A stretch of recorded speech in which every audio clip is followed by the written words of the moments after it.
Gas ఏజెన్సీల కాడ ఖాళీ బండలు పట్టుకొని నిలబడుడు తగ్గింది. పెట్రోల్ బంకుల కాడ నో స్టాక్ బోర్డులు తీసేస్తున్నారు. లైన్లు కూడా లేవు.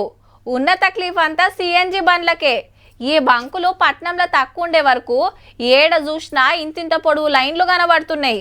2-3 గంటలు గ్యాస్ కొట్టిస్తానికే వెయిటింగ్ చేయాల్సి వస్తుంది ఆటో డ్రైవర్లు, క్యాబులు నడిపేటోళ్ళు.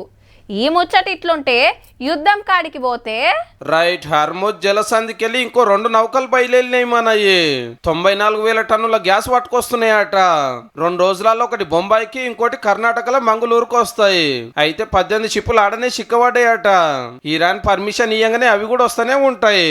దేశంలో పరిస్థితి మంచిగా అయ్యేదాకా 2 నెలలు రాష్ట్రాలకు గ్యాస్ నూనె సప్లై చేస్తున్నారు సెంటర్ వాళ్ళు. వంటకు దీపాలు ముట్టిస్తానికే వాడుకోవాలనేది కండిషను. చెల్, సముద్రం మీద మీ పెత్తనం ఏంది? జలసంధి ఓపెన్ చేస్తారా? మీ సంగతి చూడాలని వార్నింగ్లు ఇచ్చిన ట్రంప్ సారు ఇప్పుడు వెనకపట్టు వాటికి పని మాది కాదు అనుకుంటేనే ఇరాన్ గాలి మోటార్ డిపో మీద బంకర్ బ్లాస్ట్ బాంబులు వేసేయండు. 900 కిలోల బాంబులు ఒకటే పారిడిస్తే మన దేశానికి రావాల్సిన ఒక విమానం కూడా ఆగిపోయింది. మరి ఆలోకుంటారా? కువైట్ లో ఆయిల్ ట్యాంక్ మీద డ్రోన్ కొట్టింది. నడిమిట్లా ఇజ్రాయిల్ ఉండనే ఉండే ఇరాన్ ఇడిచిపెట్టకుండా అరుచుకుంటోంది.